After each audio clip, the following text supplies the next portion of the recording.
Assalamualaikum warahmatullahi wabarakatuh.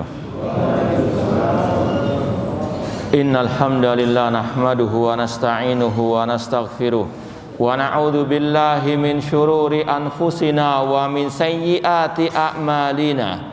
Man yahdihillahu fala mudhillalah wa man yudlil fala hadiyalah.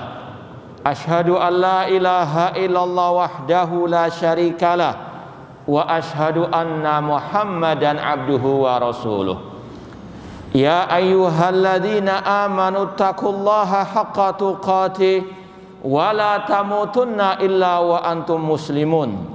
Ya ayyuhan nasu taqu rabbakumul ladzi khalaqakum min nafsin wahidah wa khalaqa minha zawjaha wa batha minhuma rijalan katsiran wa nisaa'a wattaqullaha alladzi tasaaluna bihi wal arham innallaha kana 'alaikum raqibah. Ya ayyuhalladzina amanu taqullaha wa qulu qawlan sadida yuslih lakum a'malakum wa yaghfir lakum dhunubakum wa may yuti'illaha wa rasulahu faqad faza fawzan 'azima.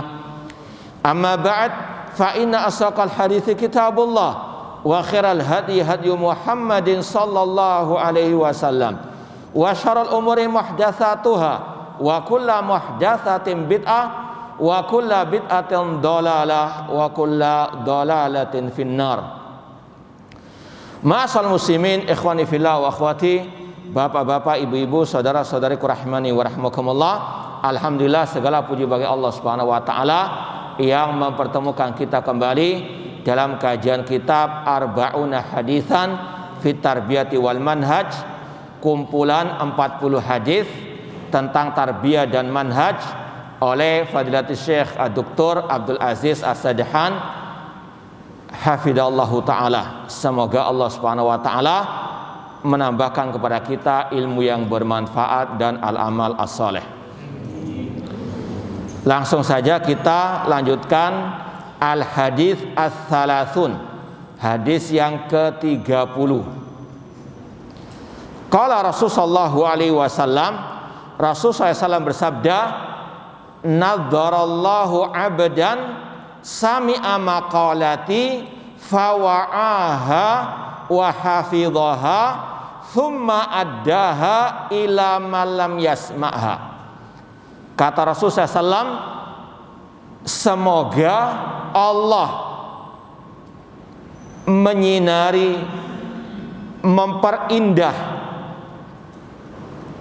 wajah seseorang yang dia mendengarkan ucapanku dan dia memahaminya dan dia menghafalkannya, kemudian dia menyampaikannya kepada yang belum mendengarkannya. Farubba hamili fiqhin ghairu faqih, dan barangkali ada orang yang menyampaikan hadis namun dia tidak memahaminya. Wa rubba hamili fiqhin ila man huwa afqahu minhu, barangkali ada orang yang disampaikan kepadanya hadis lebih paham daripada yang menyampaikan. Kemudian Rasul mengatakan, salasun la yaghillu alaihinna qalbu mri'in muslimin. Ada 3 perangai yang mana hati orang muslim, la yaghillu atau yughillu, tidak hasad, iri dan dengki. Yaitu yang pertama, ikhlasul amal lillah, mengikhlaskan amal karena Allah. Wa nushu li a'immatil muslimin. Yang kedua, menasehati pemimpin kaum muslimin. Wa luzumu jama'atihim, serta berpegang teguh dengan jamaah pemimpin kaum muslimin. Fa inna da'watahum tuhitu min waraihim, sesungguhnya doa mereka mencakup orang-orang tersebut. Hadis ini diriwayatkan oleh Imam Ahmad, Tirmidzi dan yang lainnya. Hadis ini sahih. Ma'asal muslimin rahimani wa rahimakumullah. Saya ulangi lagi terjemahannya dari awal. Rasul SAW bersabda, semoga Allah menyinari atau memperindah wajah seseorang yang dia mendengarkan ucapanku, lalu dia memahaminya, dia menghafalkannya, kemudian dia menyampaikannya kepada yang belum mendengarkannya. Barangkali ada orang yang menyampaikan hadis namun dia tidak memahami maknanya, dan barangkali ada seseorang yang disampaikan kepadanya hadis dia lebih paham daripada yang menyampaikan. Ada 3 perangai yang hati orang muslim tidak merasa iri dan dengki. Yang pertama, mengikhlaskan amal karena Allah. Yang kedua, menasehati pemimpin kaum muslimin. Dan yang ketiga, berpegang teguh dengan jamaah pemimpin kaum muslimin. Sesungguhnya doa mereka meliputi orang-orang tersebut. Hadis riwayat Imam Ahmad, Tirmidzi dan yang lainnya. Ma'asal muslimin, ikhwani fillah wa akhwati rahimani wa rahimakumullah. Hadis ini kata sebagian para ulama disampaikan oleh Rasulullah SAW ketika haji wada di Mina, atau tepatnya di Masjid Al-Khaif. Barangkali ada yang pernah umroh atau yang haji datang ke Mina, di sana ada masjid namanya Masjid Al-Khaif. Itu sejak dahulu kala sudah ada, sejak zaman Rasul SAW juga ada. Hadis ini Rasul sampaikan di Masjid Khaif tersebut. Yang pertama kata Rasul, ini doanya Rasul bagi yang belajar dan mengajarkan al-hadis, tentunya hadis yang as-sahih. Kita langsung baca syarahnya, penjelasannya dari Syekh Dr. Abdul Aziz As-Sadahan. Qauluhu sami'a maqalati fihi atathabbut min sihhati ma yunsabu ila Nabi sallallahu alaihi wasallam. Saya ulang lagi, tadi ada faedah yang pertama, doa Rasul bagi yang belajar dan mengajarkan al-hadis. Tentunya hadis yang sahih, yang memang betul-betul dari Rasul sallallahu alaihi wasallam.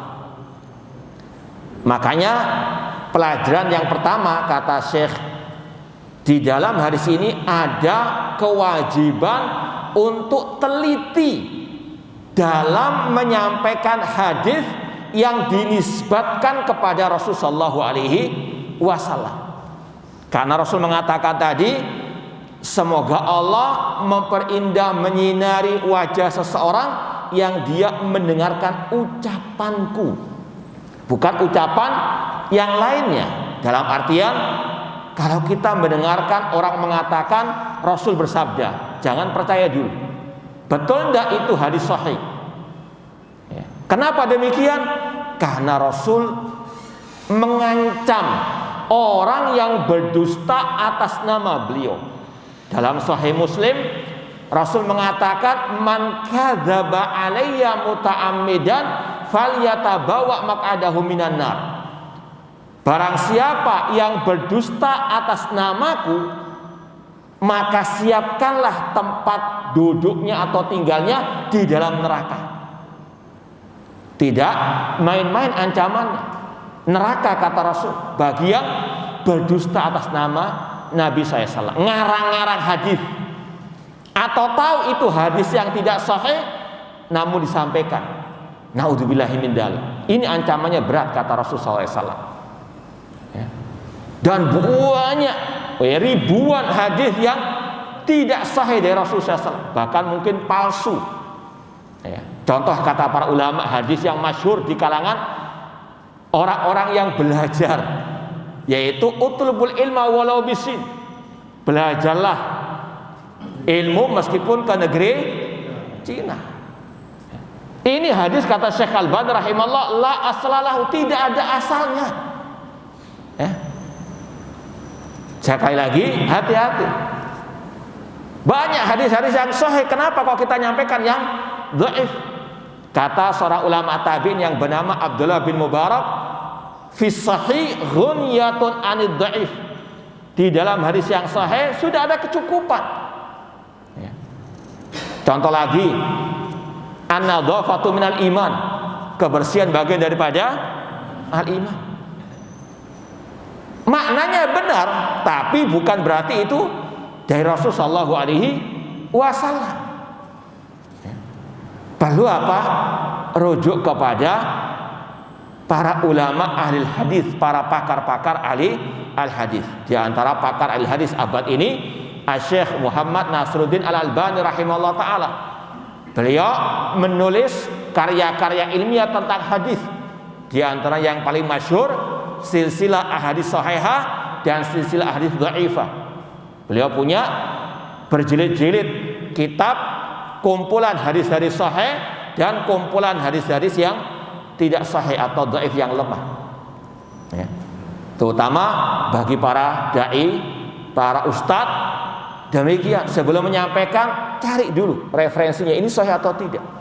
Alhamdulillah fasilitas untuk itu ada, meskipun ya tentunya namanya ilmu tidak bisa kita meliputi semuanya. Cuma paling tidak ada kewajiban untuk tasabbut, fihi tasabbut, teliti, meneliti, ya, tidak asal-asalan menyampaikan.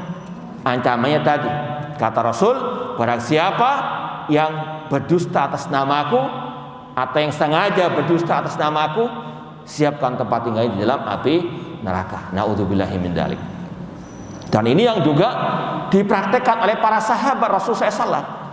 Padahal waktu itu sangat dekat dengan Rasulullah SAW, namun mereka betul-betul teliti. Contoh, kata para ulama, ada kisah Umar bin Khattab radhiyallahu anhu, manusia termulia setelah para nabi, para rasul, setelah Abu Bakar As-Siddiq, sahabat yang termulia setelah Abu Bakar As-Siddiq radhiyallahu anhu.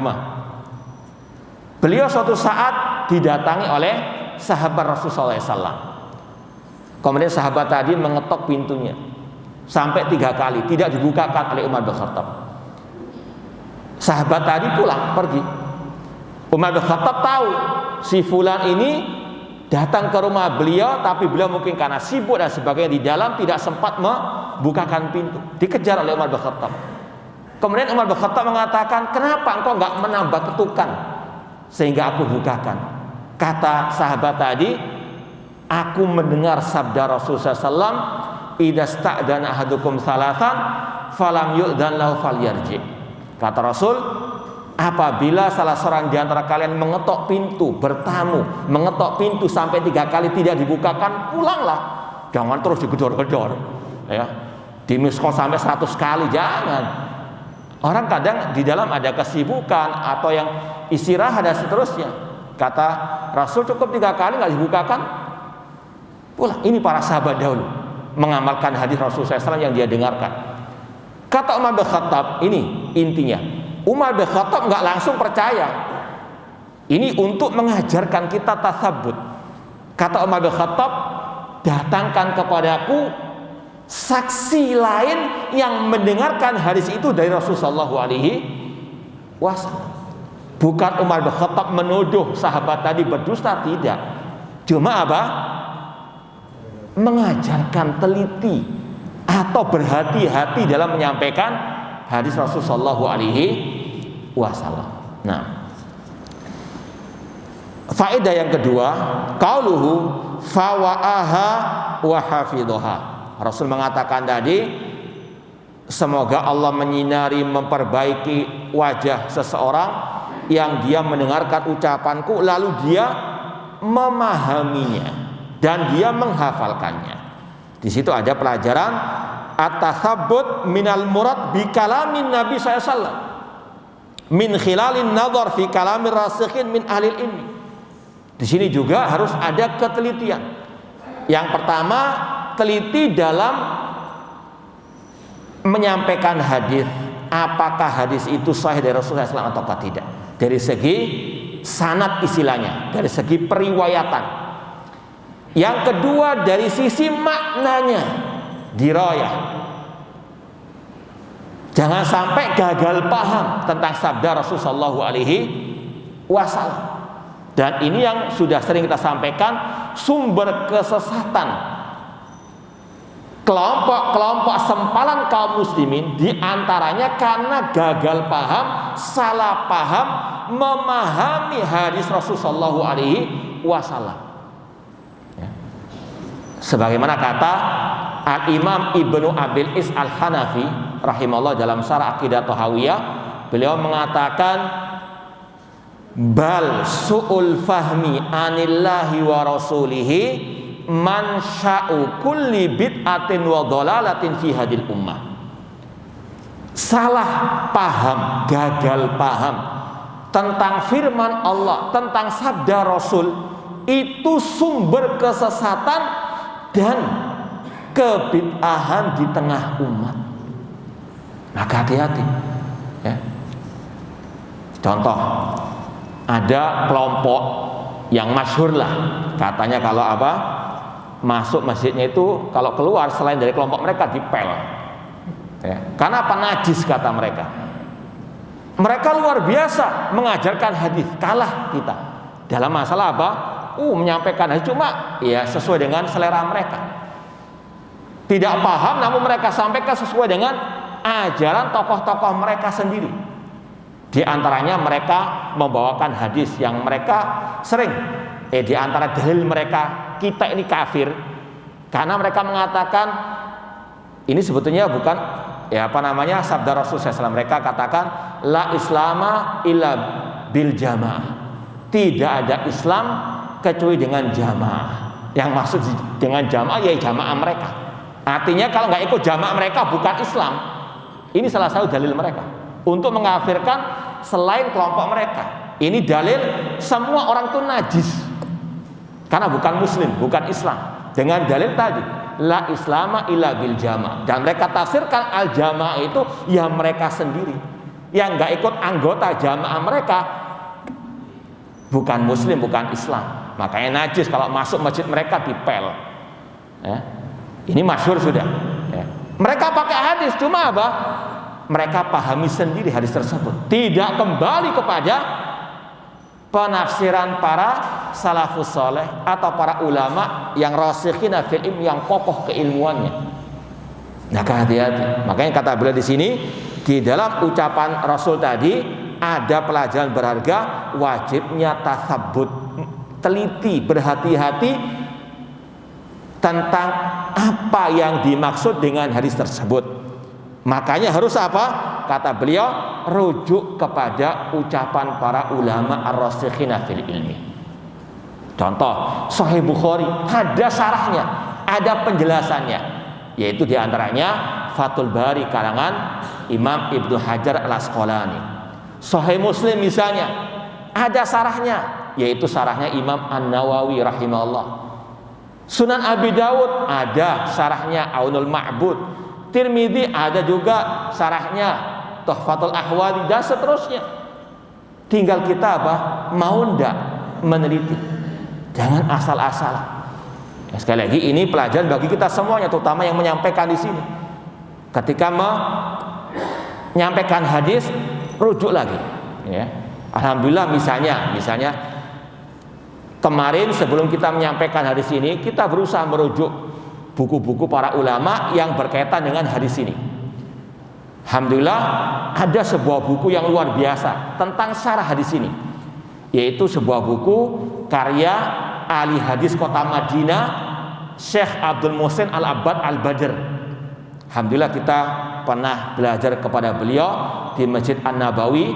Dulu kita belajar Sunan Abi Dawud kepada beliau dan juga Sunan Tirmidzi. Beliau punya buku khusus mungkin sekitar 200 halaman tentang hadis ini saja ya. Sekali lagi, artinya nggak sembarangan para ulama istilahnya menyampaikan luar biasa ya. Ada buku sekali lagi khusus tentang hadis ini, judulnya Dirasatu Hadis Naddarallahu Imra'an Sami'a Maqalati, riwayatan wa dirayah ya. Beliau pakar ahli hadis. Beliau kalau menyampaikan hadis disampaikan dari perawi-perawinya fulan dengan ya sudah luar biasa. Kita Tidak ada apa-apanya istilahnya begitu. Kemudian beliau sampaikan makna secara global, secara terperinci. Bahkan beliau istilahnya mengambil pelajaran dari hadis ini dengan berbagai riwayatnya tentunya, itu kurang lebih 99 faedah. Jadi hadis yang pendek tadi itu beliau bisa memetik 99 pelajaran, ya. Ini luar biasa. Itulah para ulama, makanya harus banyak merujuk kepada para al-ulama. Meskipun kita jauh dari mereka, namun sebagaimana kata seorang penyair, tasabbahu bil kirami illam takunu mislahum. Ikutilah jejak orang-orang yang mulia, para ulama di antaranya. Meskipun engkau nggak mungkin sama dengan mereka.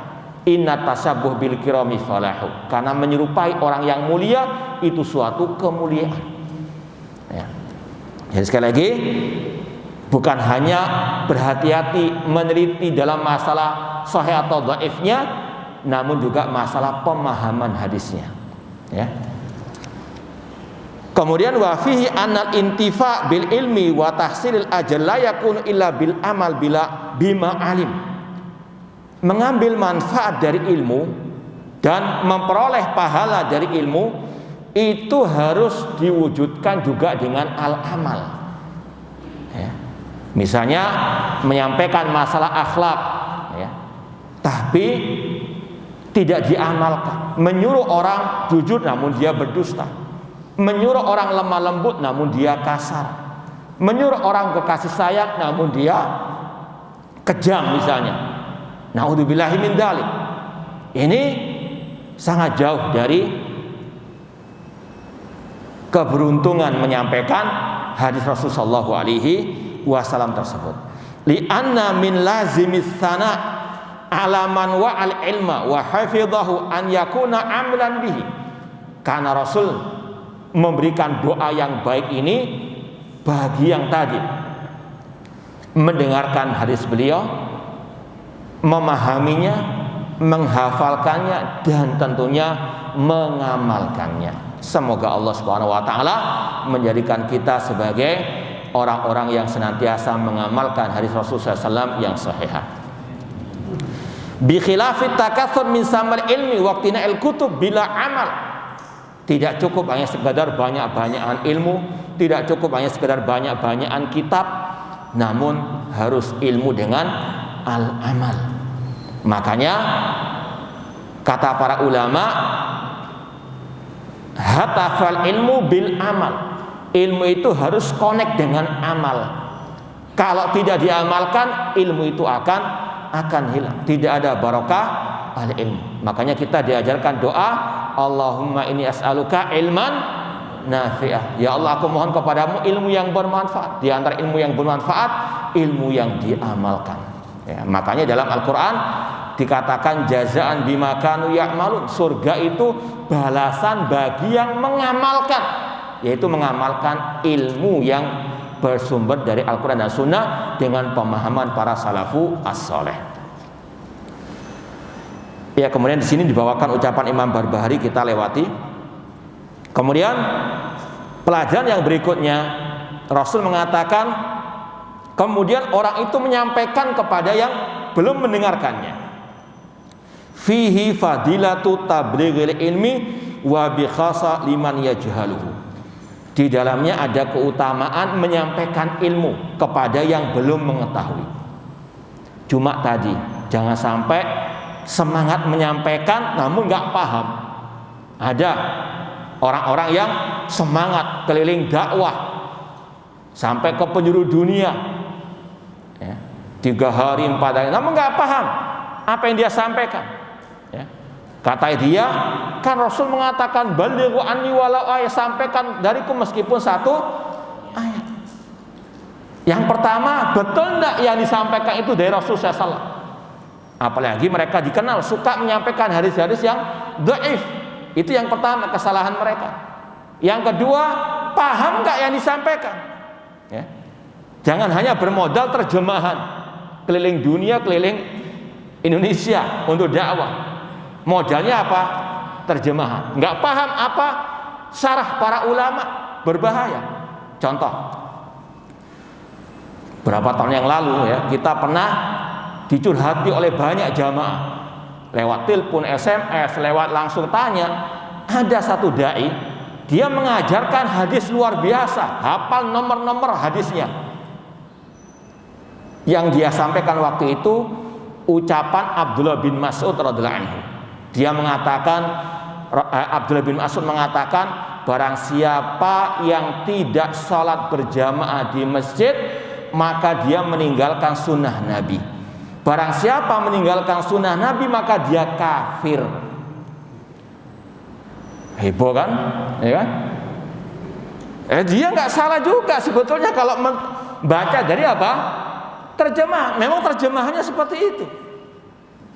Kalau lafaz Arabnya, bahasa Arabnya, Abdullah bin Mas'ud mengatakan, man tarakal jama'ata faqad taraka sunanal huda wa man taraka sunanal huda faqad kafara. Barang siapa yang meninggalkan salat berjamaah di masjid, dia meninggalkan sunnah Nabi. Barang siapa meninggalkan sunnah Nabi, faqad kafara, maka kafir. Karena sang ustadz nggak bisa bahasa Arab, nggak bisa buka buku-buku syarah para ulama bahasa Arab, dia berpatokan dengan buku terjemahan, ya itu yang dia sampaikan. Kafir yang nggak salat berjamaah di masjid. Heboh jamaah, ya kan? Ya salah sendiri, ngapain belajar kepada orang yang nggak bisa bahasa Arab, ya kan? Ini salah satu contohnya saja, dan ini sekali lagi waqi' laisa lahu min dafi'. Hadisnya betul dari Abdullah bin Mas'ud, hadis yang mauquf dari sahabat Abdullah bin Mas'ud, betul. Kita buka betul hadisnya dalam Sahih Muslim, Sunan Abi Daud. Cuma tadi permasalahan yang kedua, bagaimana penjelasannya? Bagaimana syarah para ulama? Kalau seperti ini nggak ada bedanya dengan kelompok teroris. Kelompok teroris mengatakan yang tidak berhukum dengan hukum Allah kafir.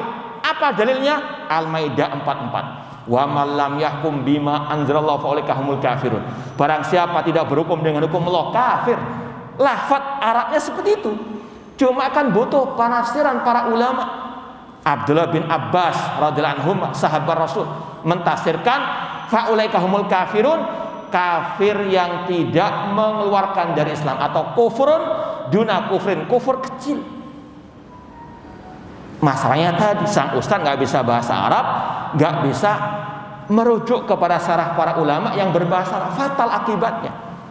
Ya, ini sekali lagi tadi makanya disampaikan wajib teliti, yang pertama masalah kesahihan atau tidaknya, yang kedua pemahamannya, ya, karena berbahaya. Ikhwani fillah wa akhwati rahimani wa rahimakumullah. Dakwah mengajar hadis luar biasa keutamaannya. Cuma tadi bagi yang paham maknanya yang benar, ya. Kemudian berikutnya Rasul mengatakan farubba hamil fiqhin ghairu faqih, anna mujarrada hifdhin nusus la yukhawwil liman hafidha an yuftin nas. Di dalam ucapan Rasul, berapa banyak orang yang menyampaikan hadis tapi nggak paham isinya. Yang ini kita sampaikan tadi. Sadaqah Rasulullah SAW, sungguh benar sabda Rasulullah SAW tadi. Ya. Rasul mengatakan berapa banyak yang menyampaikan hadis, bahkan nomor-nomornya dihafalkan sama dia. Buka nomor hadis sekian, nomor sekian, tapi nggak paham syarah ulama. Makanya kata saya di sini, pelajaran yang berharga dari hadis ini, sekedar hafal nas, entah itu ayat, entah itu hadis, tidak langsung menjadikan orangnya bisa atau berhak berfatwa. Ini insya Allah yang sudah pernah kita sampaikan pada pertemuan yang lalu tentang masalah hafalan Al-Quran. Jangan kita terlalu bangga kepada hafid Al-Quran. Artinya jangan terlalu lebay. Oh Masya Allah Ustadz Fulan Al-Hafid, hanya gara-gara dia hafal 30 juz langsung dijadikan ulama atau ustadz atau dai, padahal dia sendiri belum belajar apa yang dia hafalkan dari segi maknanya. Dan sudah kita sampaikan, nenek moyangnya teroris zaman dulu yang bernama Abdurrahman bin Muljam yang membunuh Ali bin Abi Thalib, dia dulu luar biasa hafalan Al-Qur'annya. Bahkan gembong teroris di negeri kita, ya, yang masih mendekam di penjara, luar biasa hafalan Al-Qur'an dan hadisnya. Ada sebagian teman-temannya yang bersaksi luar biasa hafalannya, tapi pemikirannya pemikiran apa? Teroris. Ini bukan kita meremehkan masalah hafalan hadis atau hafalan Al-Quran, cuma tempatkan pada tempatnya. Hafalan Al-Quran, hafalan hadis itu bagus, namun harus dibarengi dengan pemahaman yang bagus juga, pemahaman para salafus saleh. Ya, sekali lagi jangan salah paham, nanti dikira kita meremehkan masalah hafalan Al-Quran hadis. Tidak, tapi tempatkan pada tempatnya. Hafalan Al-Quran, hafalan hadis itu dianjurkan oleh para ulama. Cuma yang lebih penting lagi memahami ayat, memahami hadis sesuai dengan pemahaman para salafus saleh. Ini yang paling penting. Makanya hadis Rasul mengatakan, man yuridillahu bi khairan yufaqihu fiddin. Barang siapa yang Allah kehendaki kebaikan padanya, Allah pahamkan dalam urusan agama. Bukan dihafalkan, bukan. Ya, sekali lagi bukan berarti meremehkan hafalan, tidak. Dan kita sering menasihati para murid-murid kita banyak menghafal. Ya, dan kita juga berusaha menghafal. Tapi sekali lagi ada yang lebih penting lagi, yaitu apa? Memahami apa yang kita hafalkan dari ayat, dari hadis sesuai dengan pemahaman para salafus as-saleh. Sekali lagi kata beliau, di antara pelajaran berharga dari sabda Rasul tadi, sekedar menghafal nas tidak langsung menjadikan orang itu berhak berfatwa. Nah, kemudian sabda Rasul yang berikutnya, rubba hamil fiqhin ila man huwa afqahu min. Berapa banyak atau barangkali ada orang yang menyampaikan hadis, yang mendengar hadis itu lebih paham daripada yang dia apa? Atau yang menyampaikannya. Ya. Contoh mungkin ya, ada yang hafid Al-Quran misalnya jadi imam, ya. Di belakangnya ada para ulama. Ya, mungkin ada sebagian ulama, nggak mesti, mungkin ada sebagian ulama yang nggak hafal 30 juz tersebut. Ya ada. Namun lebih paham isi ayat daripada yang membaca. Ya, jadi sekali lagi kita tempatkan pada tempatnya. Hafalan itu bagus, namun yang lebih bagus lagi hafalan plus memahaminya. Kemudian kata beliau, wa rubba hamil fiqhin ila man huwa afqahu minhu fihi at-ta'kid ala ma sabaq. Di dalamnya ada penegasan apa yang disampaikan tadi. Tidak cukup menghafal nas, tidak cukup menghafalkan nas itu sebagai syarat atau sebagai mendudukkan dia untuk berfatwa. Wa anal hafid la yalzam an yakuna faqihan. Tidak mesti orang yang hafid itu paham apa yang dia hafalkan. Ini bisa dites. Nah, kemudian istilahnya potongan hadis berikutnya, Rasul mengatakan 3 perangai sifat yang hati orang muslim tidak dengki di dalamnya, yaitu ikhlasul amalillah, mengikhlaskan amal karena Allah. Fihi azimu mazatil ikhlas, di dalamnya ada kedudukan agung dalam keikhlasan. Ini juga sebagai bahan introspeksi bagi kita semuanya. Ikhlas dan ikhlas ini yang paling penting sekali. Ya, sudah sering kita sampaikan, amal ibadah tidak akan diterima kecuali dengan 2 syarat. Yang pertama apa? Ikhlas. Yang kedua, ittiba. Ya, ini terus disampaikan oleh para ulama untuk kita semuanya introspeksi. Untuk apa kita duduk bermajelis di sini? Untuk apa kita salat subuh berjamaah? Untuk apa kita beribadah kepada Allah? Koreksi niat, karena innamal a'malu binniyat.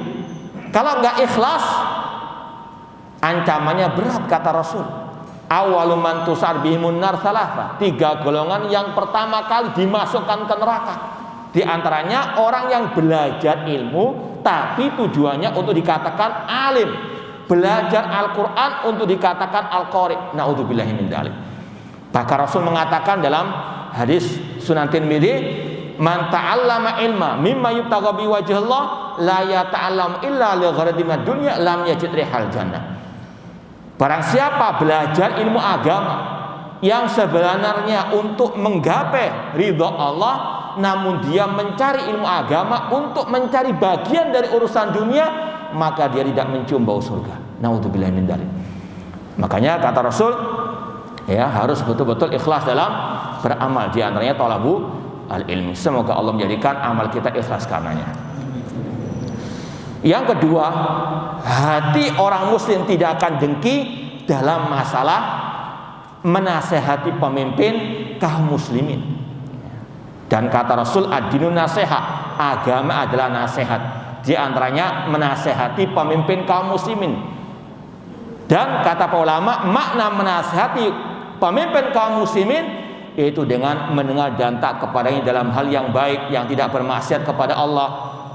Demikian pula menegur pemimpin kaum muslimin secara langsung, bukan di hadapan umum, bukan di medsos.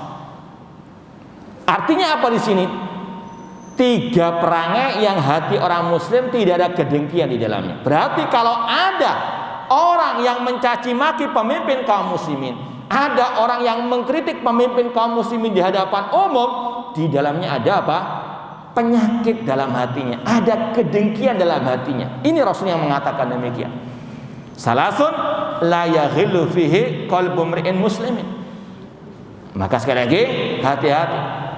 Dalam Islam semuanya ada aturannya. Menasihati pemimpin dengan cara rahasia, sembunyi-sembunyi 4 mata. Dalam hadis riwayat Imam Ahmad dan disahihkan oleh Syekh Al-Albani rahimahullah, Rasul mengatakan, man aroda an yansaha li sultanin fala yubdi alaniyata. Barang siapa ingin menasihati pemimpinnya, jangan di hadapan umum, entah di mimbar seperti ini atau di medsos atau di tempat-tempat yang lain. Kata Rasul, jangan di hadapan. Jelas hadisnya, fala yubdi alaniyatan. Namun ambillah tangannya berduaan dengannya, 4 mata dengannya.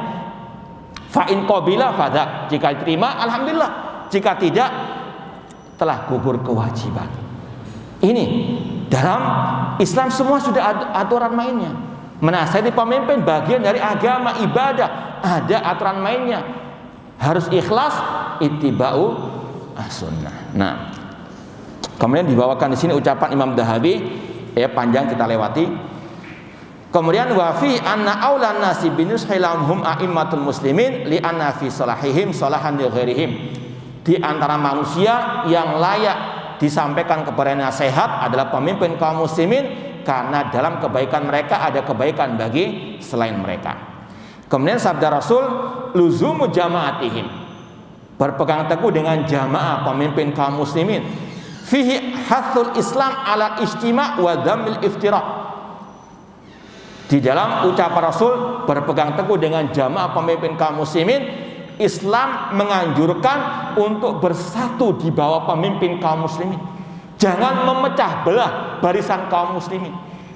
Di antaranya memprovokasi umat untuk mencaci maki pemimpin kaum muslimin, untuk mereka keluar dari pemimpin kaum muslimin, untuk tidak mendengar dan taat kepada pemimpin kaum muslimin. Ini sangat jauh dari ajaran al-Islam. Dan insya Allah sudah sering kita sampaikan hadis Rasul tentang kita mendengar dan taat kepada pemimpin kaum muslimin sangat banyak, ya. Bahkan masalah haramnya mengkudeta pemimpin kaum muslimin, ada sebuah makalah dari ulama Yaman menulis lebih dari 100 hadis yang mengharamkan memberontak kudeta terhadap pemimpin kaum muslimin. Luar biasa, ya. Contoh yang simpel sekarang ini, alhamdulillah, ya, kita bisa melaksanakan salah satu dari perintah ataupun peraturan pemimpin kaum muslimin, yaitu dengan menjaga 3M atau 5M. Ini salah satu apa? Akidah Ahlussunnah. Ini salah satu kewajiban kita terhadap pemimpin kaum muslimin. Ya, sekali lagi hadisnya adalah Sahih Bukhari, Sahih Muslim. Ya, ini butuh serial yang banyak untuk menyampaikan masalah akidah Ahlussunnah terhadap pemimpin kaum muslimin. Namun paling tidak di sini bersatu di bawah pemimpin kaum muslimin di dalam hal yang tentunya tidak bermaksiat kepada Allah Subhanahu wa taala, ya. Makanya dulu Imam Ahmad rahimahullah, Imam Ahlussunnah, pernah didatangi oleh sekelompok orang curhat, minta nasihat pendapat beliau. Di zaman itu pemimpinnya sangat zalim, yang tidak mengatakan Al-Quran makhluk dipenjara, disiksa. Di antaranya Imam Ahmad. Imam Ahmad mengalami penyiksaan di 3 kekhalifahan, Al-Ma'mun, Al-Mu'tasim, dan Al-Wasik. Orang-orang itu datang kepada Imam Ahmad, wah Imam Ahmad, boleh tidak kita memberontak? Karena luar biasa zalimnya pemimpin ini. Kata Imam Ahmad, alaikum bil inkar fi qulubikum. Ingkari kezaliman mereka dalam hati kalian. Wala tasyuku asal muslimin. Jangan memecah belah barisan kaum muslimin. Luar biasa nasihat beliau. Wala tasfiku dima'akum ma'adima'ih. Jangan kalian menumpahkan darah kalian bersama darah kaum muslimin. Wasbiru, bersabarlah. Ini nasihat ulama ahli sunnah wal jamaah. Untuk apa? Menjaga persatuan kaum muslimin di bawah pemimpin pemerintah kaum muslimin. Bukan malah apa? Memprovokasi umat untuk melawan pemimpin kaum muslimin. Bukan termasuk ajaran Islam sama sekali. Kata Rasul, luzumu jamaati, berpegang teguh dengan jamaah pemimpin kaum muslimin. Kemudian kata beliau, wa fihi anal kharijah ala jamaatin muslimin wa imamihim ma'dudun min du'atil furqati wal ikhtilaf. Orang yang keluar dari barisan pemimpin kaum muslimin atau yang memprovokasi umat, ya, maka dia termasuk du'atul furqat wal ikhtilaf, dai penyesat umat, dai pemecah belah umat. Ya, harus diwaspadai, harus dijauhi, bahaya itu. Ya. Sekali lagi, karena ini menyimpang dari ajaran Rasul. Makanya Rasul mengatakan, man faraqal jama'ata shibran famata mata mitatan jahiliyah. Barang siapa yang mati dalam keadaan dia memisahkan dari barisan kaum muslimin, maka dia mati dalam keadaan jahiliyah, dalam keadaan menanggung dosa besar. Ini berlaku entah pemimpin itu bentuknya khalifah atau bentuknya raja atau presiden. Karena ijma ulama, yang penting setiap negara sekarang ini punya pemimpin masing-masing. Karena ada sebagian orang yang mentakwil, itu kan hanya untuk pemimpin yang berupa khalifah, yang lainnya nggak perlu ditaati. Naudzubillah min dzalik. Ini menyelisih pemahaman para ulama asal. Ya. Kemudian yang berikutnya, anal khuruja wa syaqqal asa at-ta'a mukhalifun liman hajin nushi. Keluar memecah belah barisan kaum muslimin, tidak mau taat kepada pemimpin kaum muslimin dalam hal yang tidak bermaksud kepada Allah, itu menyelisihi manhaj yang sahih, menyelisihi manhaj Rasul dan para sahabat Rasul sallallahu alaihi wasallam. Kemudian yang terakhir, fihi at-talazum baina hadits salas wa anna fiha salahuddin wa dunya fal ikhlas fi salahuddin wa nusul immati wal luzum jamaati fi salahu ad-dunya. Bahwasanya 3 perangai tadi, ikhlas dalam beramal, menasihati pemimpin kaum muslimin, kemudian juga berpegang teguh dengan barisan jamaah kaum muslimin, pemimpin kaum muslimin, ada keterkaitannya. Ada di situ kebaikan dunia dan akhirat. Ya. Ikhlas ini kebaikan di akhirat, menasihati pemimpin kaum muslimin, bersatu di bawah barisan mereka, ini terdapat kebaikan dalam urusan dunia. Semoga Allah Subhanahu wa taala memperbaiki urusan dunia dan akhirat kita, dan semoga Allah menyelamatkan kita dari segala mara bahaya, dari virus corona dan dari segala kejahatan yang ada. Aku qouli hada. Kalau mungkin ada yang mau ditanyakan sebelum kita akhiri, tafadhalu. Iya, silakan. Assalamualaikum. Antara maghrib dan isya itu kita suruh di jam di masjid untuk mengubah sholat. Ada amalan namanya sholat awabin 6 rakaat, itu benar apa tidak? Wallahu a'lam. Nanti kita cross check lagi. Wallahu a'lam. Iya.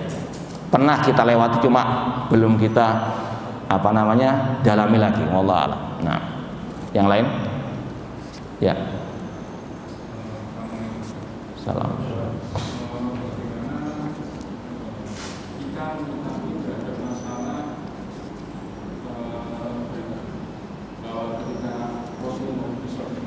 Ya. Ada 2 pendapat, satu itu menjadi hukum ini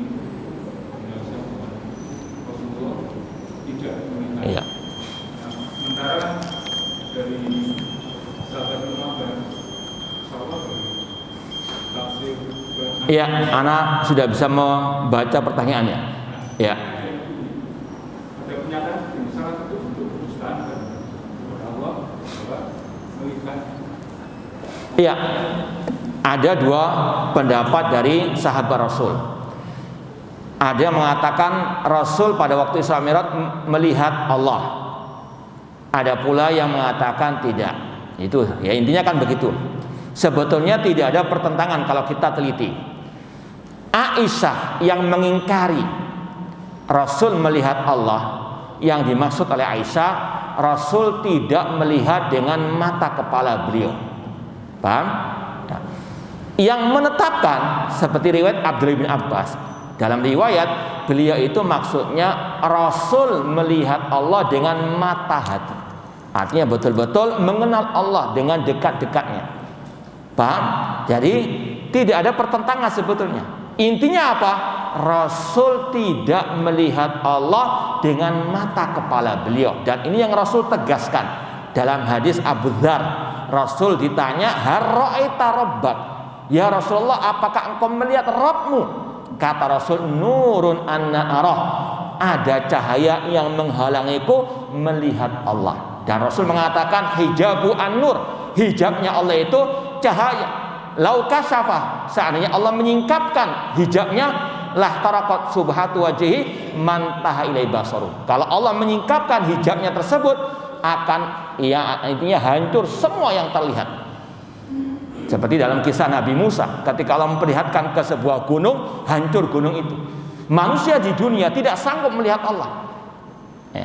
Namun di akhirat Allah berikan manusia kekuatan melihat kepada wajahnya. Makanya akidah Ahlussunnah mengatakan orang beriman yang masuk surga melihat kepada wajah Allah. Sebagaimana dalam hadis yang sahih dan mutawatir, innakum satarawna rabbakum kama tarawnal qamara lailatal badri la tudamuna fi ru'yati. Sesungguhnya kalian akan melihat Rabb kalian, yaitu di surga, sebagaimana kalian melihat rembulan di kala purnama, kalian tidak berdesak-desakan.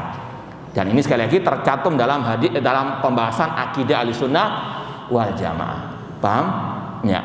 Makanya kalau ada orang mengatakan juga itu kan para sahabat berselisih dalam masalah akidah, kita katakan nggak berselisih itu. Dan itu pun pembahasan lain. Itu masalah furul akidah. Wallahu a'lam. Cukup atau tambah pertanyaannya? Cukup ya. Ini yang bisa kita sampaikan, kurang lebihnya mohon maaf. Wa jazakumullahu khairan atas perhatiannya. Aqul qouli hada wa akhiru da'wana anil hamdulillahirabbil alamin. Wassalamualaikum warahmatullahi wabarakatuh.